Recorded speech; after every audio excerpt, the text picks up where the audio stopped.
Syphilis treatment by use of penicillin injections and doxycycline tablet, and how to give for positive VDRL test, positive TPHA test and positive RPR test in Hindi.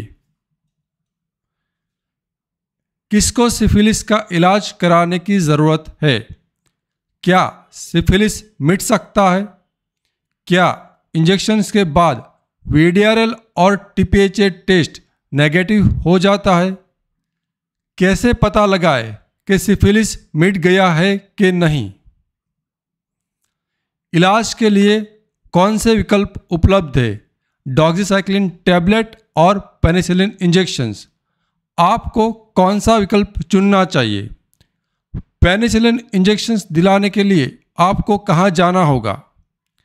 Penicillin injections कितनी बार देना होता है? और penicillin injections कैसे देते हैं और उसका खर्चा कितना होता है? सबसे पहले देखते हैं किसको सिफिलिस का इलाज करने की ज़रूरत है। जिस इंसान का ये तीनों रिपोर्ट पॉजिटिव हो, सिर्फ और सिर्फ उसी इंसान को सिफिलिस का इलाज कराने की ज़रूरत है।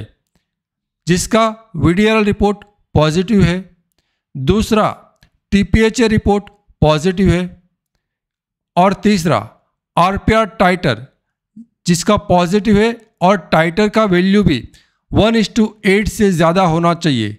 तो ये तीनों रिपोर्ट इसी किस्म के पॉजिटिव आए, सिर्फ और सिर्फ उसी लोगों को सिफिलिस का इलाज कराने की ज़रूरत है। क्या सिफिलिस मिट सकता है? तो हाँ, सिफिलिस मिट सकता है। क्या इंजेक्शन के बाद VDRL और TPHA नेगेटिव हो जाता है? तो ये रिपोर्ट VDRL और TPHA इलाज के बाद नेगेटिव हो भी सकता है और नेगेटिव नहीं भी हो सकता है, लेकिन इससे कोई फर्क नहीं पड़ता। इस इलाज के बाद VDRL और TPHA के रिपोर्ट के आधार पर इलाज की सफलता तय नहीं की जाती। तो इसलिए आपको इलाज के बाद VDRL और TPHA का रिपोर्ट कराने की आवश्यकता नहीं है और ना कराए। और यदि आपने करा भी लिया है तो इस इलाज के बाद के VDRL और TPHA रिपोर्ट को ध्यान में ना ले। तो फिर कैसे पता लगाया जाए कि सिफिलिस की बीमारी मिट गई है या नहीं? तो इसके लिए आपके तीनों इंजेक्शंस दे दो, उसके बाद आपको 6 महीने के बाद RPR टाइटर का रिपोर्ट कराना है। यदि ये 6 महीने इलाज से 6 महीने बाद RPR टाइटर जो आपका 1/4 हो जाए, इलाज करने से पहले आपका जो भी RPR टाइटर आया था वो इलाज के 6 महीने के बाद 1/4 हो जाए, तो इसका मतलब ये होगा कि आपको सिफिलिस मिट गया है। एग्जाम्पल के तौर पर यदि इलाज से पहले आपका RPR टाइटर 1:400 आया था और आपने इलाज करा लिया, 3 बार इंजेक्शंस दे दिए और उसे 6 महीने बाद आपने वापस RPR टाइटर कराया और वो 1:100 या तो उससे कम आ जाए, तो इसका मतलब ये माना जाएगा कि आपको सिफिलिस मिट गया है। याद रखिए, इलाज के बाद भी RPR टाइटर नेगेटिव हो जाना ज़रूरी नहीं है। इलाज के लिए कौन से 2 विकल्प उपलब्ध है? एक है डॉक्सीसाइक्लिन 100 mg गोली और दूसरा है पेनिसिलिन इंजेक्शन। तो सबसे पहले बात कर लेते हैं इस टैबलेट यानी कि गोली के बारे में।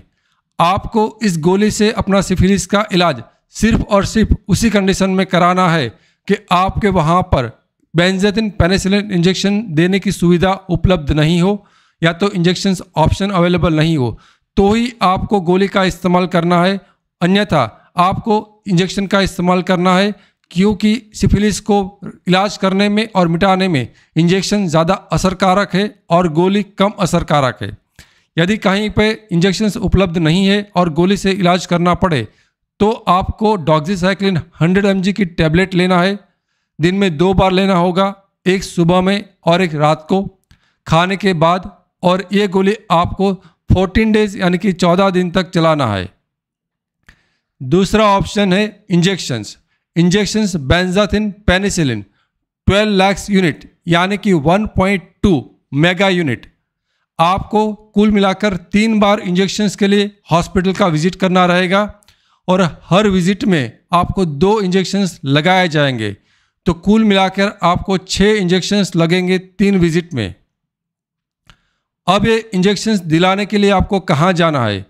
क्या आपको क्लिनिक पर जाना है या तो हॉस्पिटल में जाना है?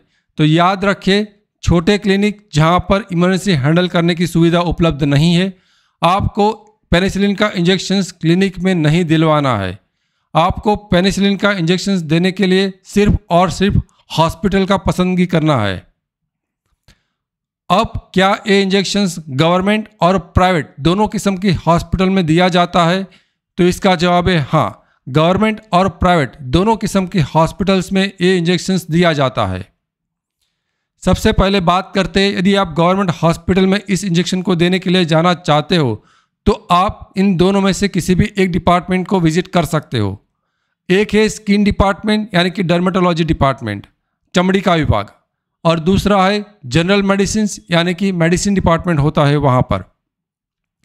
यदि आप प्राइवेट हॉस्पिटल्स में इसका इंजेक्शन देना चाहते हो तो फिर आपको जो एमडी डॉक्टर्स होते हैं या सो मेडिसिन की जनरल हॉस्पिटल होती है वहाँ पर आपको इसका इंजेक्शन दिलवाना है। और दूसरा ऑप्शन होता है मल्टी स्पेशलिटी हॉस्पिटल का इमरजेंसी डिपार्टमेंट। इंजेक्शंस कितनी बार देना होता है? तो आपको 7 दिन के अंतराल पर कुल मिलाकर 3 विजिट करना है। मान लीजिए कि आप संडे को गए तो वो आपका डे 0 है। उसके बाद आप जब दूसरे संडे को जाते हो 7 दिन के बाद, तो वह हो जाएगा आपका दूसरा विजिट डे 8 पर, और उसके 7 दिन के बाद यानी कि अगला संडे को तो वो हो जाएगा आपका डे 15 पर। तो इस किस्म से 7 दिन के अंतराल पर कुल मिलाकर आपको 3 विजिट करना, और हर विजिट पर आपको हॉस्पिटल के हर विजिट पर 2 इंजेक्शन लगेंगे, एक आपके लेफ्ट बटक्स पर और दूसरा इंजेक्शन लगेगा राइट बटक्स पर। आपको जब भी इंजेक्शन देने के लिए जाते हो तो हर बार आपको इस इंजेक्शन से एलर्जी नहीं है वो चेक किया जाता है। उसको बोलते हैं हाइपर सेंसिटिविटी स्किन टेस्ट। इसमें क्या करते हैं कि दवाई का बहुत ही कम मात्रा आपका जो बाजू यानी कि फोराम है वहाँ की चमड़ी के अंदर डालते हैं, और उसके बाद 15 मिनट वेट करना होता है, इंतज़ार करना होता है। और 15 मिनट के बाद आपकी चमड़ी में यदि कोई रिएक्शन नहीं आता है सिर्फ तो ही आपका फुल इंजेक्शन जो है बटक्स में मसल्स के अंदर दिया जाता है। अब इस इंजेक्शन को कैसे बनाते हैं? तो ये जो आपका बेंजाथिन पेनिसिलिन इंजेक्शन है वो पाउडर फॉर्म में आता है और उसके अंदर 3 ml स्टेराइल वाटर डालते हैं। तो कुल मिलाकर ये 4.5 से 5 ml जितना क्वांटिटी बन जाएगा वो एक सिरिंज में लेकर एक साइड बटक्स में डालना है और दूसरी साइड बटक्स में वैसे ही आपको वापस रिपीट करना होता है। इंजेक्शंस कैसे दिया जाता है? तो इंजेक्शंस को बहुत ही स्लोली देना होता है, मसल्स के अंदर डीप हिस्से में देना होता है, इंट्रामस्कुलर है यानी कि मसल्स में देना होता है। जो बटक्स है उसके अपर यानी कि ऊपर वाले और आउटर मतलब कि बाहर वाले जो हिस्सा है क्वाड्रेंट है उसमें देते हैं। 18 से 22 गोज की निडल का इस्तेमाल करते हैं और ये निडल्स लंबी होती है, तो भी ये मीन्स जो दवा है वो नीचे के अंदर के हिसाब में जा सकते हैं क्योंकि उसका क्वांटिटी भी काफ़ी थोड़ा ज़्यादा है। मैं डॉक्टर केतन राणपरिया, मेरे को इस मेडिकल फील्ड में 17 साल से भी ज़्यादा का एक्सपीरियंस है।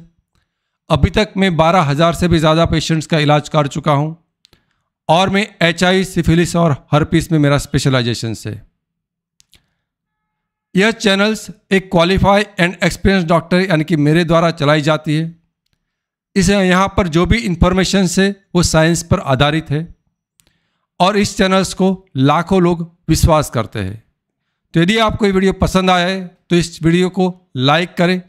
अगले ही ऐसे ही वीडियो आप देखना चाहते हो तो चैनल को सब्सक्राइब कर बेल आइकन को ज़रूर दबाएं। और यदि आपका कोई क्वेश्चन है तो सजेशन है तो कमेंट सेक्शन में लिख सकते हो।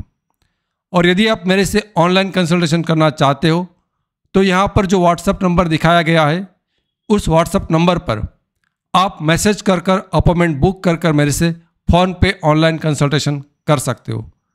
Thank you. हम किसी और विषय पर जल्दी मिलेंगे।